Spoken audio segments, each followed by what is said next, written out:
अस्सलाम वालेकुम नाज़रीन, आप देख रहे हैं प्रोग्राम दो टोक। मैं हूं किरण नाज। प्रोग्राम में आज काफ़ी सारे अहम मौज़ूआत हैं जिसे ज़ेरे बहस लाएंगे। सबसे पहले तो मौलाना फजलुर रहमान साहब का एक ऐसा स्टेटमेंट जिस पर फिर हमने देखा कि हुकूमत की जानिब से भी, अपोजिशन की जानिब से भी और अवामुन्नास की जानिब से भी तनकीद हुई और मौलाना की पार्टी के से भी उस पर जब सवाल हुआ तो उन्होंने भी इस हवाले से बताया कि इसे सियाक़ो सबाक़ से हट कर पेश किया गया है। मौलाना साहब से कहा गया कि वजाहत कर दें। आज मज़ीद जब मौलाना साहब ने इस पर बात की है तो बजाय इसके कि मौलाना साहब इस पर कोई वजाहत करते, बल्कि उन्होंने वो न सिर्फ अपने मौक़िफ़ पर डटे हुए हैं बल्कि पीछे हटने से भी मौलाना साहब ने इनकार कर दिया। इस पर तो बात करेंगे, लेकिन इसके साथ साथ मौलाना साहब की जमात ये भी दावा कर रही है, मौलाना साहब खुद ये दावा कर रहे हैं कि खैबर पख्तूनख्वा की हुकूमत जो है वो ऑफ़र हुई थी मौलाना साहब को, लेकिन उन्होंने इसे मुस्तरद कर दिया। मौलाना साहब की ये जो तर्ज़ सियासत में एक तब्दीली आई है, इसकी क्या वजह है, इसे ज़रूर डिस्कस करेंगे। लेकिन इसके साथ साथ अलीमा खान साहिबा वो स्ट्रीट मूवमेंट चला रही हैं और बाकायदा अब जिस तरह के वो नारे लगा रही हैं, जिस तरह की वो बात कही है, जिस तरह से कारकुनान को मोबिलाइज करने की कोशिश करेंगे, वो एक बड़ा सवालिया निशान है। आज़ादी या शहादत जैसी वो बातें कर रही हैं, तो सवाल ये है कि वो चाहे अलीमा खान साहिबा हो या कोई भी और हो, अगर सियासत के लिए इस तरह के नारे लगाए जाते हैं तो सबसे पहले फिर फ्रंट लाइन पर अपनी औलादों को, अपने बच्चों को लेकर आना चाहिए। उसके बाद फिर जो अवाम है या कारकुनान है उनको ये बात कहनी चाहिए। सुनिए ज़रा अलीमा खान साहिबा क्या कह रही हैं।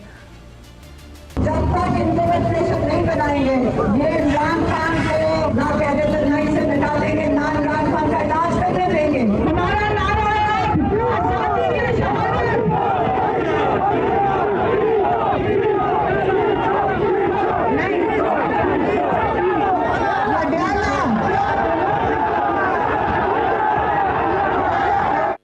इन सारे मामलात पर बात करने के लिए प्रोग्राम में आज मेरे इंतहाई मोअज़्ज़ज़ मेहमानों में मुझे हुकूमत से खेलदास कोहिस्तानी साहब वज़ीर मुमलिकत हैं, ज्वाइन कर रहे हैं। आपके वक्त की बेहद शुक्रगुजार हूँ। इंजीनियर ज़ियाउर रहमान साहब मरकज़ी कोऑर्डिनेटर हैं JUIF के, आपके वक्त की बेहद शुक्रगुजार हूँ। इसके साथ साथ वज़ीर इत्तलात खैबर पख्तूनख्वा जनाब शफ़ी जान साहब साथ मौजूद हैं। आप तीनों मोअज़्ज़ज़ मेहमानों की बेहद शुक्रगुजार हूँ। ज़रा इंजीनियर साहब आपसे बात का आगाज़ करते हैं। मौलाना साहब ने आज जो बातें की हैं, एक स्टेप फॉरवर्ड किया उन्होंने, माफ़ी नहीं मांगेंगे और ना अपना मौक़िफ़ तब्दील करेंगे, ये बड़ा क्लियर मौलाना साहब ने कर दिया है, बल्कि इसका रद्द अमल दिया जाएगा।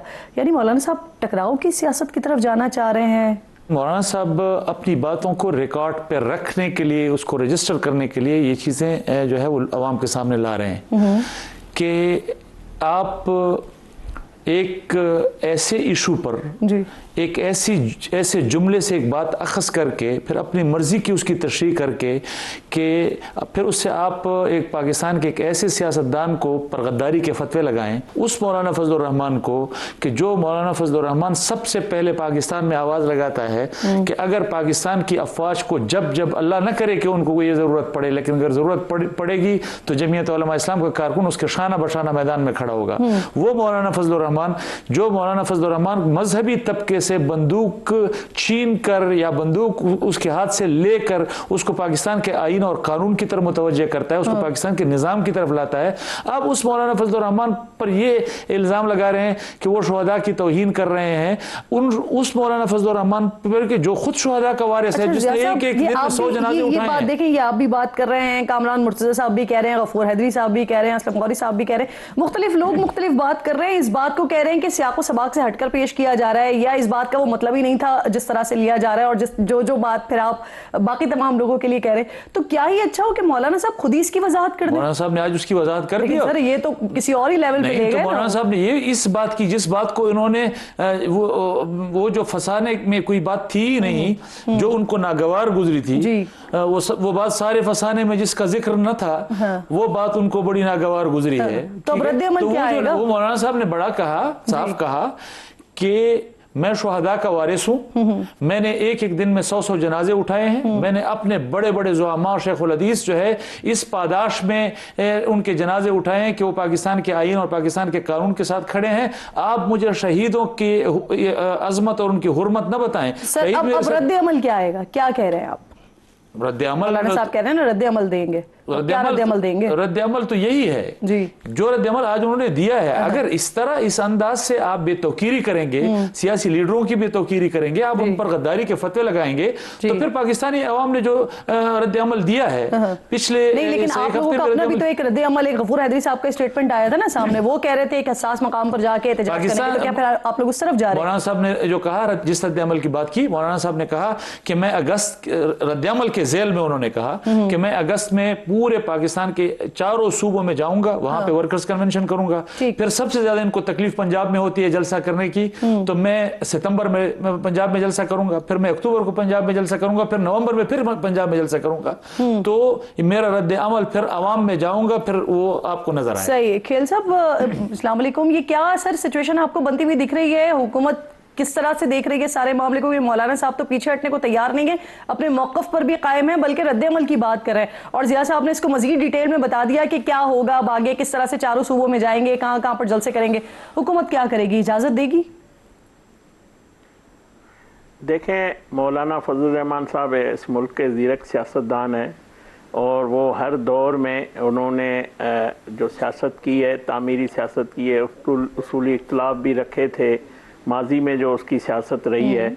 और मैं समझता हूँ ये जो मौलाना का तर्ज़ सियासत है, मैं एक सियासी तालिब इल्म हूँ, और जो शोदा के हवाले से उन्होंने बात की, ये किसी भी पाकिस्तानी को काबिल कबूल नहीं है। किसी जमात सियासी मुखालफ को ये कितना नज़रियाती, मगर ये इस हद तक मौलाना की ये बातें, और आज उस हट दरमी से मौलाना साहब जैसे ज़ीरक सियासतदान खड़े हैं, तो मैं समझता हूँ वो 9 मई जो जिस जमात ने की थी, उनकी जमात तितर बितर हो गई, उनको अपने बंदे छोड़ गए और उसको कोई सपोर्ट करने के लिए उस बयानी को तैयार नहीं है। उसके आज MNA तैयार नहीं है। कोई भी जो सियासी शऊर इस किस्म की गुफ्तगू को वो बर्दाश्त नहीं करते हैं। मैं समझता हूँ आप मौलाना साहब की सियासी जमात का मुस्तकबिल, इसका जायचा बता रहे हैं आप? नहीं, देखें, अगर मौलाना साहब जिस तरह, मैं यही कह रहा हूँ, जो 9 मई जिस जमात ने किया या इस हटदर्मी पे वो खड़े रहे या ये चैलेंज करना, तो इस तरह की गुफ्तगू मैं ये कह रहा हूँ कि मुझे मौलाना साहब से ये उम्मीद नहीं थी कि इस तरह वो हमेशा रास्ता निकालने की बात करते हैं और सख्त बातें भी उन्होंने सियासी इख्तिलाफ भी रखा है, पॉलिसीज पे की है। उनका मुस्तकबिल ये देख रहे हैं जो 9 मई करने वालों के साथ हुआ, वो मुस्तकबिल देख रहे हैं आप? देखे मैं ये कह रहा हूँ, ये किसी के लिए ये गुफ्तगू शोदा की तस्दीक काबिल कबूल नहीं है, ना हुकूमत के लिए होगी, ना किसी सियासी रहनुमा के लिए होगी। ये आप देखें, वज़ीर आज़म नवाज शरीफ साहब को 3 दफ़ा इक़्तिदार से निकाला गया। नहीं, ये भी बातें हो रही हैं कि शायद कुछ पुराने केसेस भी खुल सकते हैं, या कुछ जो FIRs अभी ताज़ा हो भी गई हैं 1-2 उनके ऊपर, कुछ मजीद FIRs भी हो सकती हैं। तो क्या हुकूमत कुछ सोच रही है इस हवाले से?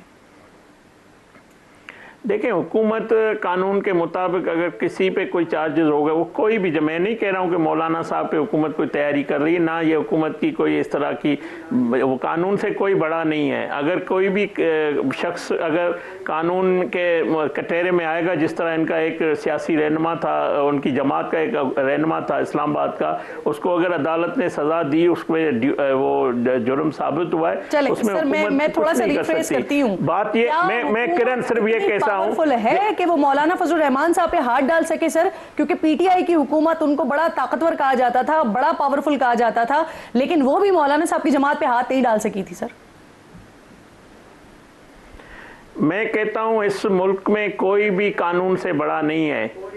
कोई अगर मौलाना पे अगर चार्जेस नहीं है तो मौलाना साहब को कोई हाथ नहीं डालेंगे। अगर कोई भी किसी शख्स पे, पाकिस्तान के किसी शख्स पे कोई ऐसा जुर्म होगा, कोई बात होगी, ड्यूज होंगे, कोई इस तरह की बात होगी, तो ज़रूर कानून हरकत में आएगा। मैं नहीं कह रहा हूँ कि हमारा इरादा ये है। मैं तो ये कह रहा हूँ कि देखें, वज़ीर आज़म नवाज शरीफ साहब 3 दफ़ा के वज़ीर आज़म बने, उसके साथ जो ज़्यादती जुल्म हुआ, कभी उन्होंने शोदा, कभी फौज, कभी तनसीबात, जो जिस तरह 9 मई किया गया, कभी किसी सियासतदान ने ये नहीं किया है। तो मौलाना साहब जैसा ज़ीरक सियासतदान अगर ये बात करता है, तो मैं समझता हूँ वो अपनी सियासत की अपने पैर पे खुद कुल्हाड़ा मार रहे हैं। मौलाना फजल रहमान साहब, आप लोग इजाजत देंगे या नहीं देंगे? हाँ या ना में बताएं ना, मैं अगला सवाल करूंगी। से इजाजत कौन मांग रहा है? अच्छा ठीक ठीक, वो उन तक अभी तक आवाज ही नहीं पहुंची। लेकिन आप खुद कह रहे हैं ना कि भाई पंजाब में परेशानी हो जाती है अगर वहां पर जलसे करो, तो डेफिनेटली एनओसी या कोई इजाजत तो लेनी ही पड़ेगी ना। पाकिस्तान के आईन और कानून में इजहार राय पर पाबंदी कब है? क्या पाकिस्तान का आईन और कानून इंतजामिया के बगैर तो आप सिर्फ उनको ये इन्फॉर्म एनओसी तो जरूरी है ना। आप सिर्फ उनको ये इन्फॉर्म करेंगे कि यहाँ हम पाकिस्तान के आईन और कानून के दायरे के अंदर रहते हुए एक इज्तिमा मुनक्कद कर रहे हैं, आप उसके लिए इंतजाम कर लीजिए सिक्योरिटी के हवाले से, आपके एडमिनिस्ट्रेटिव इंतजाम आप वो कर लीजिए। इजहार राय पर पाबंदी तो पाकिस्तान के आईन और कानून में है। आप इन्फॉर्म करेंगे, इजाजत नहीं लेंगे, हमने कभी और अगर आपकी इंफॉर्मेशन पे भी उन्होंने कहा कि नहीं आप कर सकते, आज तक तो इस काबिल नहीं हुए कि वो हमें कह सके कि जी आईन और कानून के दायरे के अंदर रहते हुए आपने आज़ादी इज़हार राय का हक इस्तेमाल नहीं करना। तो मैं जब आज तक नहीं हो सका तो मैं फिर खामखा इम्कानियात पर क्यों बात करूं? हाँ, मैं एक बात और ये खास ऑफर सिर्फ पाकिस्तान तहरीक इंसाफ के लिए नहीं, मैं इस पर अच्छा मुझे बताइए, ये जो सवाल भी साथ साथ ले चले, मैं आपसे पूछना ही चाह रही हूँ कि अभी जो बातें हो रही हैं और कुछ अर्सा पहले भी एक अहम सियासतदान वो भी ये बात करते रहे कि मौलाना साहब के हवाले से कुछ फाइल्स हैं वो भी खुलने जा रही हैं, तो क्या कुछ आप लोगों के पास भी है कोई ऐसी डिटेल्स, कोई इत्तलात आ रही है कि कुछ रोशन दिल माशात जो कुछ उनके पास है? ये आज की बात नहीं है किरण, ये 1995-96 के ज़माने से कभी वो कहते हैं जी डीजल के परमिट लिए हैं। भाई अगर परमिट लिया है तो परमिट तो कोई कागज़ होगा ना, कोई सरकार के रिकॉर्ड में कोई उसके इजाज़तनामा होगा ना, तो निकाल के लाया है। कभी वो कहते हैं ज़मीनें ली हैं तो उसके कोई कागजात होंगे तो निकाल के लाए। आपको 35 साल में 30-35 साल में मौलाना फजल रहमान के खिलाफ ये सारी बातें उस वक्त याद आ जाती हैं जब वो आपको आईन और कानून की तरफ मुतवज्जे करते हैं। मैं भी खेलदास कोहिस्तानी साहब की तरफ कहना चाहता हूं कि मौलाना फजल रहमान साहब कानून से बालातर नहीं है, लेकिन बात यह है कि जब वो आपको आईन और कानून के दायरा बता रहे हैं कि ये आपका आईनी और कानूनी दायरा है, आपने इस दायरे के अंदर सियासतदान ने इस दायरे के अंदर सियासत करनी है, आपने इस दायरे के अंदर सहाफत करनी है। जब आपको वो कानून और आईन बता रहे हैं तो आपको इतराज किस बात? अच्छा मुझे एक और भी मामला बताया ना, मौलाना साहब ने खुद ये बताया कि खैबर पख्तूनख्वा की हुकूमत उनको ऑफर हुई थी, लेकिन मौलाना साहब ने इसलिए ठुकरा दी कि क्या वो लोटों के साथ हुकूमत बनाएंगे। अब उनकी बात से मुझे याद आया सर, जब ये अली अमीन गड्ढापुर साहब को हटाया गया था और सुहेल आफरीदी साहब को लाया जा रहा था, तो उस वक्त वाहिद नॉमिनेशन फॉर्म्स जो गए थे ना वजारत आला के लिए वो आपकी पार्टी से गए थे और कामरान मुर्तजा साहब ऑन रिकॉर्ड मौजूद हैं, उन्होंने बताया था कि 35 के करीब कम से कम MPs हैं जो उनके साथ मौजूद हैं। तो सर आप लोग तो खुद हुकूमत की कोशिश कर रहे थे, जो मौलाना साहब कह रहे हैं कि उनको ऑफर हुई थी। देखिए किरण, ये सवाल मैं इस सवाल का जवाब मैं आपके प्रोग्राम में पहले भी दे चुका हूं, मैं इसका याद कर रहा हूं, उसको मैं रिपीट कर रहा हूं कि देखें सबसे बड़ी अपोजिशन की जमात KP में जमीयत उलमा इस्लाम है, फिर उसके बाद मुस्लिम लीग जी। अब मैं PTI का मुखालिफ, अगर मैं पाकिस्तान तहरीक इंसाफ की हुकूमत का मुखालिफ हूँ और मैं अपोजिशन में हूँ, तो मैं वैसे बगैर मुकाबले के सरेंडर करते हुए उनके सामने वजारत उलिया प्लेट में रख के दूँ? हमने कब किसी एक MPA के पास जाकर उसको कहा कि आप हमें वोट दें? किसी PTI के एक MPA की तरफ हमने तो इवन मुस्लिम लीग और ENP के MPS को नहीं कहा था कि आप हमें वोट दें। हमने सिर्फ अपने नॉमिनेशन पेपर फाइल किए थे अपने 18 सीट्स के लिए। ठीक है, हालांकि उसी दौरान में फिर ये भी हुआ था कि आप लोग ही जो है वो इस चीज के खिलाफ थे कि KPK में हुकूमत जो है वो किसी और को दे दी गई है, आपका मैंडेट चोरी किया गया। अलीमा खान साहिबा ने जो आज बातें की हैं, शफी जान साहब ज्वाइन कर चुके हैं, हमें साथ मौजूद हैं। ठीक है, अब अलीमा खान साहिबा ने आज जो स्टेटमेंट दिया है उस हवाले से सर कोहिस्तानी साहब ये फरमाइएगा, ये आपने देखा है इनके स्टेटमेंट्स आप देख रहे हैं, वो कारकुनान को जिस तरह से बुला रही हैं और उनसे शहादत के हवाले से बाकायदा तौर पर हलफ ले रही हैं, कैसे देख रही है हुकूमत इस सारे मामले को? और आप समझते हैं कि इस वक्त जो अलीमा खान साहिबा लीड कर रही हैं जिस तरह से, गो के उनके जो अपने लोग हैं वो तो साथ दिखाई नहीं दे रहे हैं, लेकिन कारकुनान को क्या वो मोबिलाइज कर पाएंगी और क्या हुकूमत को कोई टफ टाइम दे सकेंगी, या आप लोग रिलैक्स हैं? देखें किरण, मैं समझता हूँ ये अलीमा बाजी का निकलना ये पहली दफ़ा नहीं निकली, कई दफ़ा उन्होंने जेल के बाहर तमाशा लगाने की कोशिश की है। 10,000 लोग आएंगे, 20,000 लोग आएंगे, फिर कहती है कि MNA आते नहीं है, सेनेटर आते नहीं है, कारकुन आते नहीं है। लोगों ने उसको मुस्तरद किया है, बल्कि PTI के जो आम वर्कर है उन्होंने भी उसको मुस्तरद किया। ये इनकी घर की लड़ाई है, इनकी बुशरा बीबी, अलीमा, और इनकी यही है कि किस तरह पार्टी पे कब्जा किया जाए। ये इनका अंदरूनी मामला है। मैं समझता हूँ PTI इस वक्त तितर बितर हो चुकी है, उसमें कोई ऐसी अवामी हिमायत उनको। हाँ, ये ज़रूर है कि वो वसाइल पे KPK में वसाइल हासिल करने के लिए जो जिस तरह लूट मार लगाई हुई उसमें उसका रुख उसने ज़रूर किया है। तो मैं समझ इससे हुकूमत को कोई तशवीश। हाँ, ये ज़रूर बात है कि जो इसकी इमरान खान की जो हमशीरा है नूरी, उनका जो बयान है वो मैं समझता हूँ जिस तरह उसने मार्का हक के मुतनाज़ा बात करके। मैं अगले सेगमेंट में सर उसी पे ही बात करूंगी, लेकिन पहले जरा हम इस वाले को क्लोज कर लेना, इस बात को क्लोज कर ले। जिया साहब, एक तरफ आप लोग कह रहे हैं कि अगस्त से आप लोग जो है, मैं आती हूँ सर, मुझे इजाजत दीजिए, मैं सवाल लेकर आऊंगी आपके पास। गोस्तानी साहब आती हूँ आपकी तरफ। सर, आप लोग जा रहे हैं अगस्त से सितंबर से जलसे वगैरह करने का आगाज करें। 5 अगस्त से TTIP वो शुरू करने जा रही है अपने तमाम कुछ जलसे और एहतजाज वगैरह और धरने के हवाले से भी बात हो रही है। कुछ जमातें डिस्टेंस कर रही हैं, लेकिन कुछ जमातें कह रही हैं निकलेंगे। पाकिस्तान तहरीक इंसाफ भी उसका हिस्सा, फिर उसके बाद वकला भी एक तहरीक लेकर आ रहे हैं। तो अब क्योंकि आप लोगों का भी जो तर्ज सियासत है वो थोड़ा तब्दील हुआ है, तो क्या ऐसा हो सकता है कि PDM की तर्ज का कोई हम एक नया अलायंस देखें और फिर उसके बाद आप लोग सड़कों पर आ रहे हैं सब मिलकर? देखिए किरण, हमने तो ये जलसे जुलूसों का सिलसिला आज से शुरू नहीं किया। ये तो हमने 2024 के फरवरी के इंतखाब के फ़ौरन बाद से शुरू कर दिया था, और हम पाकिस्तान के तमाम सूबों के शहरों में जा रहे हैं और जलसा आम कर रहे हैं। और ये अभी आपने हालिया कसूर का जलसा देखा, और इसी तहरीक को तसलसल देते हुए हम पाकिस्तान के दूसरे शहरों में जा रहे हैं और अभी जाने लगे हैं। जहाँ तक इनके ऐलानात की बात है, कोई बाज़ाब्ता हमारे साथ न इस हवाले से कोई राब्ता है, ना इस हवाले से कोई बात हुई है। लेकिन हम सियासी लोग हैं, सियासी लोग कभी भी इस बात को खारिज इम्कान करार नहीं देते कि कल को उनको किसी सियासी कुव्वत के साथ बैठकर आगे के लिए लाहे अमल बनाकर चलना होगा। लेकिन हमारी पार्टी जो है, उस पार्टी का एक मौक़िफ़ है और एक बाज़ाब्ता मौक़िफ़ है कि हम किसी भी सियासी इत्तेहाद की तरफ नहीं जा रहे। सही। वैसे मुझे अभी आप बात कर रहे थे तो मुझे याद आया, मौलाना साहब ने वैसे अपनी तकरीर में एक और बात भी की है। उन्होंने कहा कि जब उन्होंने तकरीर कर ली कसूर वाली, उसके बाद फिर एक मौलवी साहब उनके पास आए, गालिबन उन्होंने तारीफ वगैरह की मौलाना साहब की, और अगले दिन वो टीवी पर बैठ कर रो रहे थे। किसके बारे में कह रहे हैं? आपको रोता हुआ एक ही शख्स नजर आया था किरण, तो वो आपको भी मालूम है कि कौन रोया था। तो आप मुझसे नाम क्यों, मौलाना साहब ने अपनी तकरीर में नाम नहीं लिया, तो मैं भी उनकी पार्टी की तर्जुमानी कर रहा हूँ, तो अच्छा नहीं है कि मैं नाम लूँ। लेकिन ये अजीब बात है कि कसूर का जलसा हो गया, कसूर के जलसे के अगले दिन जो है यहाँ सऊदी सफारत खाने में खाना था, खाने में बैठकर वो हुकूमती मुशीर साहब वो जो है वो मुबारकबाद। ताहिर अशरफी की बात तो नहीं कर रहे ना आप कह रही हैं तो मैं आपकी तारीफ कर देता हूँ। चले ठीक है, मुझे एक छोटा सा ब्रेक लेने दीजिए। मेरे दोनों मौजूद मेहमान साथ में, हमें ब्रेक के बाद शफी जान साहब भी ज्वाइन करेंगे।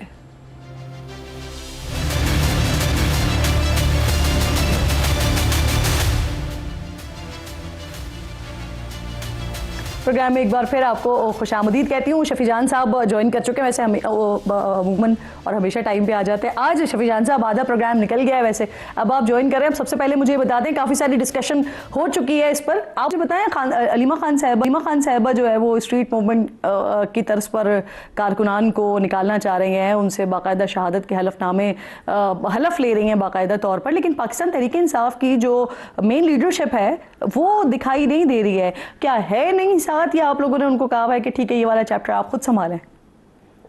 सबसे पहले किरण साहब आपका शुक्रिया। जहाँ तक अलीमा आपा की बात है, बिल्कुल इस वक्त वो खैबर पख्तूनख्वा के मुख्तलिफ हिस्सों में रैलीज को लीड कर रही हैं। एक काबिल तारीफ भी है, काबिल तहसीन भी है। हर शख्स जो PTI के अंदर है या इमरान खान साहब के साथ मोहब्बत करता है, वो PTI से बाहर भी है, जो भी इमरान खान साहब के लिए कोई एफर्ट कर रहा है उसको सपोर्ट भी करना चाहिए, उसकी तारीफ भी करनी चाहिए। और ये तय हो गया है शफी जान साहब कि अब स्ट्रीट मूवमेंट आपकी अलीमा खान साहब से हैंडल करेंगी? नहीं, स्ट्रीट मूवमेंट तो देखिए मुख्तलिफ लोग मुख्तलिफ जगहों पे लीड कर रहे हैं। आफरीदी साहब भी लीड कर रहे हैं, कुछ रैली से अलीमा आपा भी खिताब कर रही हैं। जुनैद अकबर खान साहब भी कुछ एरियाज में आपको अभी नज़र आते होंगे। और 5 अगस्त के हवाले से आप देखेंगे कि हमारा जो एक प्लान आ रहा है वो भी आपके सामने रखा जाएगा। महमूद खान चकदई साहब से भी मशावरत हो रही है उसके साथ साथ अल्लामा नासिर साहब से भी मशावरत हो रही है और तमाम तर चीज़ों को स्ट्रीमलाइन करके 5 अगस्त से तहरीक शुरू होनी जा रही है। वो तमाम तर चीज़ें कारकुनों के सामने और अवाम के सामने रखी जाएंगी। मसला ये है शफी जान साहब कि ये आप लोगों पे इल्ज़ाम भी तो लग रहा है ना कि जो इस वक्त पाकिस्तान तहरीक इंसाफ की मौजूदा क़यादत है, जो काम वो नहीं कर पाई वो अलीमा खान साहिबा कर रही हैं। इनफैक्ट मुराद सईद साहब ने अभी थोड़ी देर पहले ही ट्वीट किया है, वो ये कह रहे हैं कि जो काम नहीं कर पाए हैं आप लोग वो अलीमा खान साहिबा कर रही हैं। देखिए वो ट्वीट तो मेरी नज़र से अगर अभी उन्होंने किया मेरी नज़र से नहीं गुजरे। मुराद सईद साहब की बड़ी कुर्बानी है। मुराद सईद साहब जो हैं वो ISF के फाउंडर हैं और जितने मुश्किल हालात मुराद सईद साहब देख रहे हैं शायद ही पाकिस्तान तहरीक इंसाफ के अंदर इतने मुश्किल हालात किसी ने देखे हों। देखिए हर बंदा अपनी पोजीशन पे रह के एफर्ट भी कर रहा है, कोशिश भी कर रहा है और सारे लोगों को PTI के अंदर तमाम ओहदेदारों को, तमाम provisional assembly, national assembly, senate के मेंबर्स को हर बंदे को एफर्ट करनी पड़ेगी। सर आप उन्हें कहते हैं वो गैर सियासी हैं, लेकिन वो कारकुनान से अगर हलफ ले रही हैं, एहतजाज के लिए उनको निकाल रही हैं, तो वो फिर किस हैसियत से उनसे हलफ ले रही हैं? अडियाला जेल पहुंचने के लिए उकसा रही हैं? वो इमरान खान साहब की बहन है और बहन का जो रिश्ता होता है भाई से वो बड़ा प्यार बड़ा होता है। ये हर बंदी की जिम्मेदारी है, उनकी भी जिम्मेदारी है, हर बंदे की जिम्मेदारी है। अगर वो जिम्मेदारी ऐसे तरीके से निभा रही है तो वो काबिल तारीफ है। और बैरिस्टर गौहर और सुहेल आफरीदी साहब, ऐसा कह लूं मैं इसको कि बैरिस्टर गौहर साहब नहीं कर पा रहे या सुहेल आफरीदी साहब नहीं कर पा रहे? नहीं, आफरीदी साहब देखें एक बात नोट कर ले किरण साहिबा, इमरान खान साहब अगर रिहा होंगे तो वो आफरीदी साहब की क़यादत में ही होंगे। आफरीदी साहब भी उनको ये मोमेंटम बनाएंगे, इस तहरीक के मोमेंटम आफरीदी साहब ही लीड करेंगे और उन्हीं की सरबराही में इमरान खान साहब रिहा होंगे। जिस ऐसे तरीके से उन्होंने टाइम जाया कर रही हैं? नहीं, मैंने ये तो नहीं कहा। देखिए जिस तरीके से सुहेल आफरीदी साहब ने स्ट्रीट मूवमेंट को लीड किया, जिस तरीके से इस तहरीक में जो मोमेंटम आफरीदी साहब के आने के बाद जो हुआ वो आपके सामने था। पंजाब में कर्फ्यू लगाना पड़ा, सिंध का वजीर आला भाग गया, बलोचिस्तान में 144 लगाया जाता है कि खैबर पख्तूनख्वा में वो जहाँ खड़े होते हैं वहाँ पे जगह कम पड़ जाती है। जी चलें ठीक। अच्छा नौरीन नियाज़ी साहिबा के हवाले से भी मैं बात करूंगी आपसे, क्योंकि उनका जो स्टेटमेंट आया वो भले 2 महीने पुराना हो, लेकिन अब जब वो सामने आया तो उसके बाद भारतीय मीडिया उसको बड़ी शिद्दत के साथ इस्तेमाल के खिलाफ डेफिनेटली प्रोपेगेंडे के हिसाब से उसको इस्तेमाल कर रहा है। NCCI ने नोटिस भी दिया है, 20 जुलाई को तलब भी किया गया है और साथ साथ ये भी कह दिया गया है कि अगर नहीं आती हैं तो फिर ये तस्वुर किया जाएगा कि उनके पास अपने दिफा में कुछ भी मौजूद नहीं है या अपने बयान को वो जस्टिफाई नहीं कर सकते। शफी जान साहब, नौरीन साहिबा का जो ये स्टेटमेंट है आप उसे दुरुस्त नहीं समझते? नौरीन साहिबा का जो ये बयान है वो आप खुद भी देख रहे होंगे कि किस तरह से इंडिया में सेलिब्रेट बाकायदा तौर पर हो रहा है। ये आप समझते नहीं वैसे नौरीन साहिबा को अपने इस बयान से रुजू कर लेना चाहिए था? पाकिस्तान हमारी ईमान का हिस्सा है किरण साहिबा। पाकिस्तान को इंशाल्लाह दुनिया की कोई ताकत फिक्स नहीं कर सकती। इंशाल्लाह ये क़यामत कायम रहेगा और पाकिस्तान की एक एक इंच की हिफाजत हमारा कौमी फरीज़ा है।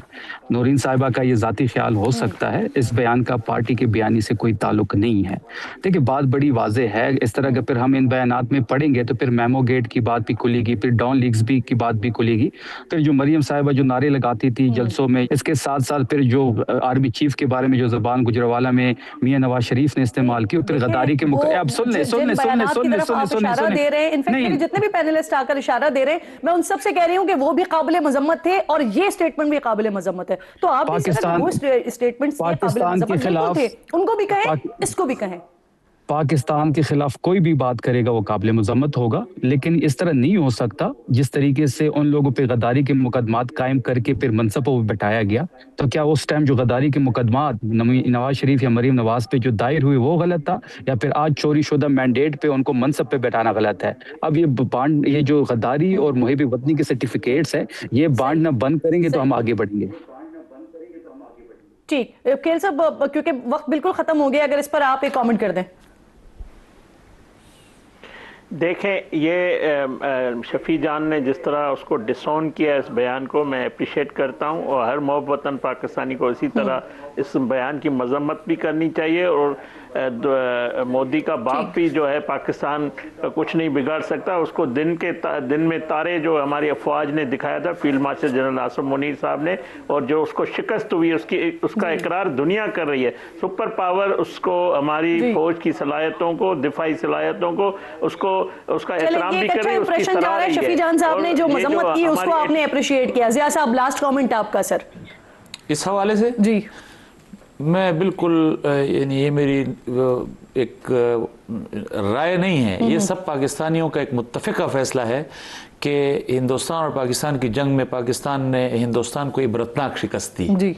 और इंशाल्लाह जब भी हमारा उनसे मुकाबला होगा, पाकिस्तानी कौम मुत्तहिद और मुत्तफ़िक होकर हिंदुस्तान को और इसी तरह नौरीन से साहिबा का बयान मेरे ख्याल में ये हकीकत के करीब ना हो। सही, बहुत शुक्रिया। तीनों मोअज़्ज़ज़ मेहमान प्रोग्राम में साथ मौजूद थे। छोटा सा ब्रेक के बाद वापस आते हैं तो फीफा वर्ल्ड कप उसका फाइनल होने जा रहा है, बात करते हैं।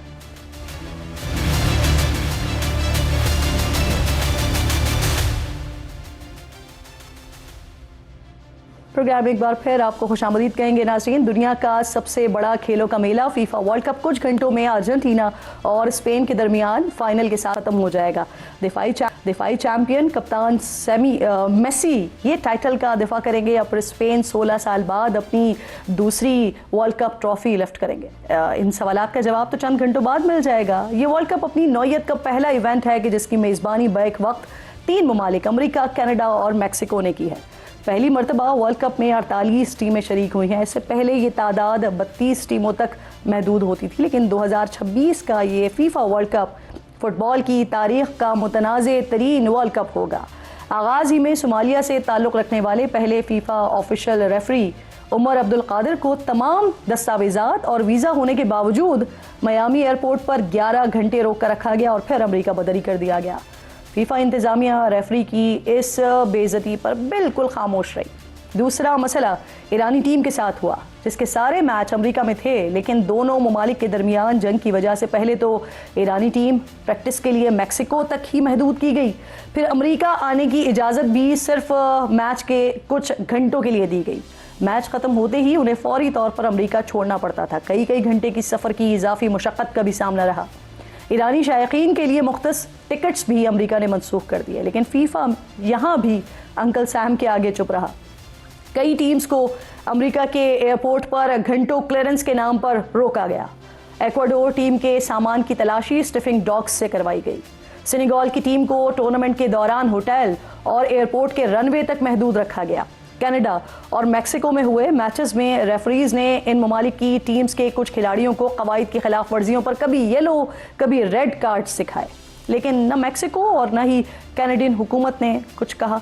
लेकिन बोस्निया के खिलाफ मैच में जब अमरीकी फुटबॉल टीम के खिलाड़ी को रेफरी ने रेड कार्ड दिखाकर एक मैच के लिए मुअत्तल किया तो खुद अमरीकी सदर ट्रंप इस मामले में कूद पड़े, जिसके बाद रेड कार्ड और पाबंदी दोनों ही वापस हो गई। इतनी तगोदौड़ के बावजूद भी बेल्जियम ही मैच जीता।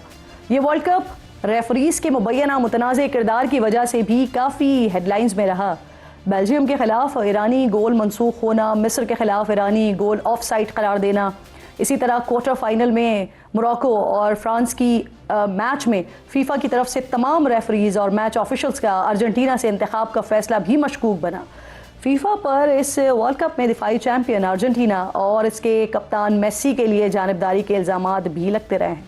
नाक़दीन इल्ज़ाम दोहराते रहे हैं कि फीफा मेसी और उनकी टीम को टूर्नामेंट में आगे बढ़ाने की कोशिशें कर रहा है।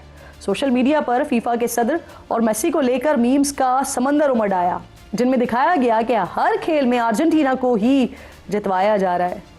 दिलचस्प बात यह है कि अर्जेंटीना पर मेहरबानियां बिला वजह नहीं है। इसराइली वज़ीर आज़म ने फाइनल में पहुंचने के बाद खुलकर इसकी हिमायत की है। मिस्र टीम के साथ जो हुआ वो भी साबित करता है कि इसराइल का असर फीफा वर्ल्ड कप पर भी था।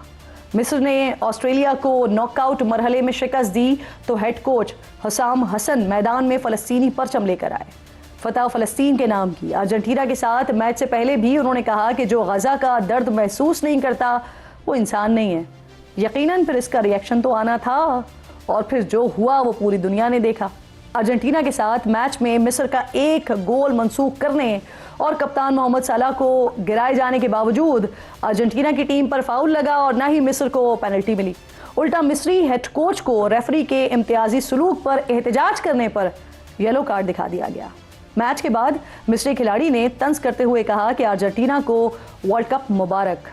मिस्री कोच ने कहा कि ऐसा महसूस हुआ जैसे अर्जेंटीना को टूर्नामेंट में बरकरार रखने की कोशिश की जा रही है।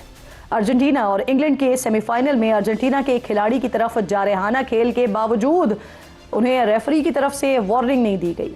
साथ ही लियोनेल मेसी के मुबैना फाउल के बावजूद फैसला अर्जेंटीना के हक में दे दिया गया। इससे पहले टूर्नामेंट में इब्तिदाई मरहले में मेसी के खिलाफ मुमकिन रेड कार्ड ना दिखाए जाने, अर्जेंटीना को निस्बतन आसान नॉकआउट रास्ता मिलने पर भी बहस आज तक जारी है। अब देखते हैं कि क्या फाइनल में भी आज ये सिलसिला जारी रहता है। वक्त खत्म हो गया प्रोग्राम का, इंशाल्लाह नाजरीन से मुलाकात होगी। अपना और अपने मुल्क का खास ख्याल रखिए। फ़लस्तीन को, मकबूजा कश्मीर को अपनी दुआओं में याद रखिए। अल्लाह ने के बाद।